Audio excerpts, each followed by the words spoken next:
सभी को प्रणाम, बैठ जाइए। सब कैसे हैं? अंदर ఎలా ఉన్నారు? ఓకే గుడ్, నేను కూడా బాగానే ఉన్నాను కాబట్టే స్కూల్కి రాగలిగాను. ఓకే, ఆరోగ్యం బాగాలేకపోతే నేను కానీ మీరు కానీ స్కూల్కి వస్తామా? గుడ్. భోజనం చేశారా? ఏం కూర ఈరోజు? చికెన్. మామూలు రైసా బిర్యానీయా? గుడ్. ఓకే, అందరూ బాగానే ఉన్నారు, భోజనం చేశారు. మరి మీ చదువు ఎలా ఉంది? శబాష్. ఓకే, స్కూల్ స్టార్ట్ అయ్యి ఎన్ని నెలలు అవుతుంది? 2 నెలలు. అవునా? 2 నెలలు, జూన్ జూలై గడిచిపోయాయి, ఆగస్ట్ రాబోతుంది. అవునా? ఓకే, మనం సబ్జెక్ట్లోకి విషయంలోకి వెళ్ళే ముందు రోజు మనకున్న అలవాటు, మీకున్న అలవాటు, ఎన్నిసార్లు చెప్పినా పేపర్లు చిందరవందరగా చింపి పడేయటం, పెన్సిల్ పొట్టు పడేయటం కదా. అదొకసారి మీ చుట్టూ, మీరు తరగతి గది మొత్తం క్లీన్ చేయొద్దు, కానీ మీ చుట్టూ, మీ ప్లేస్, మీ చుట్టూ ఉన్న ప్లేస్, ఆ ప్లేస్లో చెత్త చెదారం పొట్టు ఆకులు వగైరా వగైరా ఏమున్నా అది తీసి ఏరియా అవతల ఆ మూలకి పారేయండి. ఎవరి ప్లేస్ ఎవరి చుట్టూ వాళ్ళు క్లీన్ చేయండి. తొందరగా, టైం వేస్ట్ చేయొద్దు. నాకున్న సమయం కేవలం 45 మినిట్స్. ఆ 45 మినిట్స్లో ఇటువంటి చిన్న చిన్న పనులు చేసుకుంటూ టైం వేస్ట్ చేసుకుంటే విద్యాపరంగా జ్ఞానం పరంగా మీరు లాస్ అవుతారు. నెట్టద్దు, మీ చుట్టూ ఉన్నది మీరు తీసేయండి. తొందరగా లైన్, నిలువు వరుస తిన్నగా ఉండాలి, అడ్డు వరుస అది కూడా తిన్నగా ఉండాలి. చూసుకో, మీ లైన్ చెక్ చేసుకో తొందరగా. Right, very good.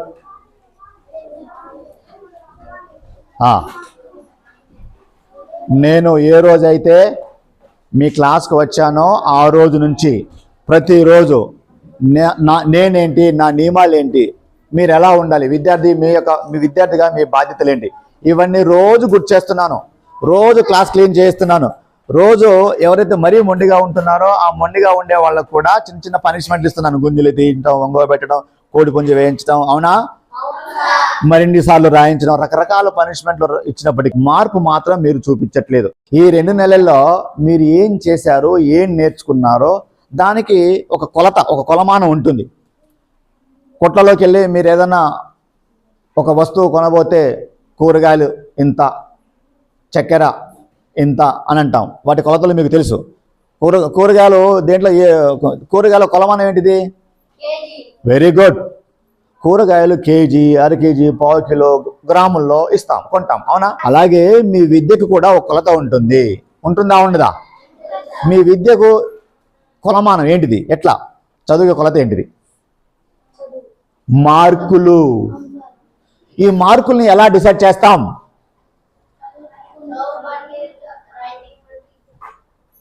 చదువుని బట్టి, రైటింగ్ని బట్టా? కాదు, మార్కుల్ని బట్టి నీకు కొలత. నీ స్థాయి ఏంటిదో, నీకు జ్ఞానం ఎంత ఉందో, నీకు చదువు ఎంత వచ్చిందో, నువ్వు ఏ స్థాయిలో ఉన్నావో, 100 మార్కులకి 60, 50, 70 ఎక్కడున్నావో అనేది ఒక మార్కుల్ని బట్టి నీకు నీ స్థాయిని అంచనా వేస్తాం, నీ స్టేటస్ని. అవునా? చదువులో నీ స్టేటస్ ఏంటిదో అంచనా వేస్తాం. అది ఎలా నిర్ధారించబడుతుంది? ఎలా డిసైడ్ చేస్తాం? ఏమ్మా రాస్తున్నావేంట్రా? నేను మాట్లాడేటప్పుడు రాయమని చెప్పానా, వినమని చెప్పానా? చూసి ఇందాకే చెప్పాను. నేను కాదు, ఏ మాస్టారు లేదా స్టేజ్ పైన ఎవరైనా రోజు ప్రేయర్లో హెచ్ఎం గారు మాట్లాడుతున్నప్పుడు వినరా? ఏదైనా ప్రోగ్రాం జరుగుతున్నప్పుడు స్పీకర్ చెప్పే విషయాలు మీరు వినరా? అలాగే గురువులు ఏదైనా చెప్పినప్పుడు, ఏదైనా విషయం వివరించేటప్పుడు, బోధించేటప్పుడు మనసు పెట్టి వినాలి. నేను లోపలికి వచ్చాక మీరు ఎట్టి పరిస్థితుల్లో నోరు తెరవద్దు, ఎక్కడో అక్కడ మాట్లాడకుండా ఫీజు అయిపోవాలి. బయటికి వెళ్ళొద్దు, బయట పిల్లల్ని లోపలికి రానివద్దు, మీరు బయటికి వెళ్ళొద్దు. మీకు సంబంధించిన సామాన్లు, వస్తువులు ఏవైతే ఉన్నాయో, పెన్సిల్, నోట్స్ వగైరా వగైరా అన్ని మీ దగ్గరే ఉంచుకోవాలి. దేనికోసం, స్కేళ్ళ కోసం, కంబక్స్ కోసం, పెన్ను కోసం, బ్లూ ఇంక్, వేటి కోసం బయటికి వెళ్ళొద్దు, బయట లోపలికి రానివద్దు. అలా చేస్తే అది ఆటంకంగా ఉంటుంది, డిస్టర్బెన్స్గా ఉంటుంది. మన మనసు డైవర్ట్ అవుతుంది. అవునా కాదా? ఈ మార్కుల్ని మనం ఎలా రాబడతాం? కాదు, ఆలోచించండి. మార్కులు ఎలా వస్తాయి? చదువుకుంటే వస్తాయి. ఈ మార్కుల్ని ఎలా ఇవ్వాలి? వెరీ గుడ్, చప్పట్లు కొట్టండి. Right, exam. మరి ఎగ్జామ్ తెలుగులో ఏమంటారు?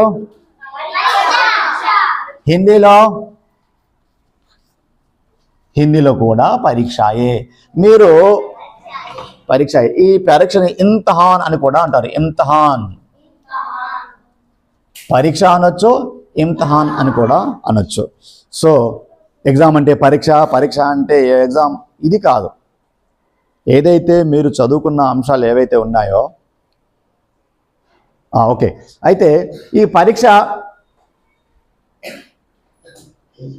రూల్స్, నియమాలు, ఇప్పటి వరకు మీరు మీ గ్రామాల్లో, మీ ఊళ్ళల్లో మీకు అందుబాటులో ఉన్నటువంటి మీ స్కూళ్ళల్లో 1వ తరగతి నుంచి 5వ తరగతి వరకు చదువుకొని వచ్చారు, అవునా? ప్రైమరీ సెక్షన్ లేదా అప్పర్ ప్రైమరీ స్కూళ్ళలో చదువుకున్నారు. కానీ ఇప్పుడు మీరు హై స్కూల్లో వచ్చారు, 6వ తరగతికి వచ్చారు. ఈ 6వ తరగతిలో మీకు మొట్టమొదటిసారి హిందీ పరిచయం అయింది, అవునా? సరే, అయితే ఇప్పుడు ఏవైతే ఎగ్జామ్ ఉందో ఆ ఎగ్జామ్ నియమాలు ఏమిటి? ఒకటి, ఎగ్జామ్ నియమాలలో ఒకటి వినపడుతుందా? ఒకటి, చూసి రాయరాదు, అవునా? చూసి రాయకూడదు.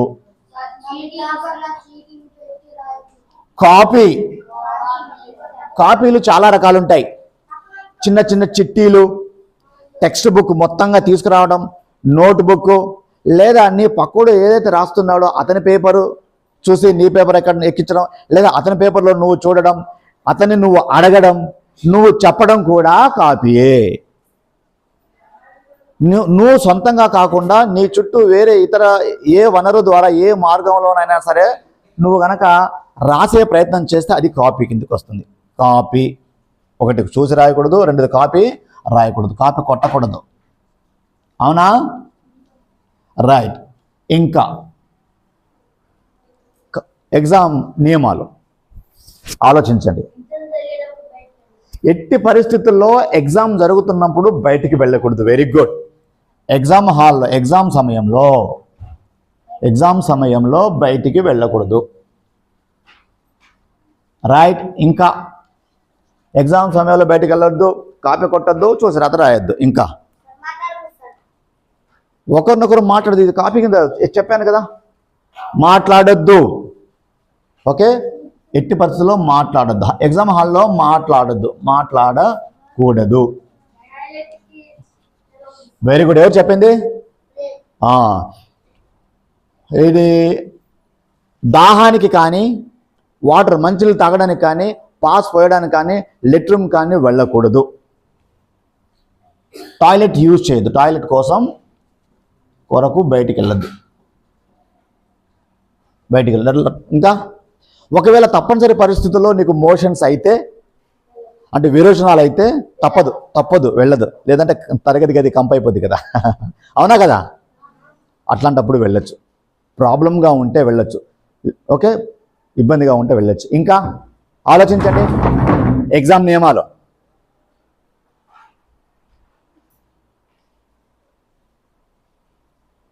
ఈ నియమాలు పాటించాలని ఇంతకు ముందు మీకు తెలుసా? నిజంగా? రైట్. నేనేమనుకున్నానంటే ప్రైమరీ సెక్షన్లో మీకు అవి గుర్తు చేశారో లేదో, చెప్పారో లేదో, ఎగ్జామ్ ఉన్నప్పుడు ఎగ్జామ్ అలా జనరల్గా రాయించి పంపించేస్తారు. పర్టికులర్గా పాఠాలు చెప్పినట్టుగా ఒక అంశాన్ని బోధించినట్లుగా చెప్పి ఉండకపోవచ్చేమో అనుకొని గుర్తు చేశాను. అయినప్పటికీ కూడా మీ అందరికీ తెలుసు, అందరు చాలా బాగా చెప్పారు. Thank you so much. So మరి మనం అనుకున్న FA రూల్స్ అందరికీ తెలుసా? అందరికీ గుర్తున్నదా? అందరూ కొత్త నోట్స్లు తెచ్చారా?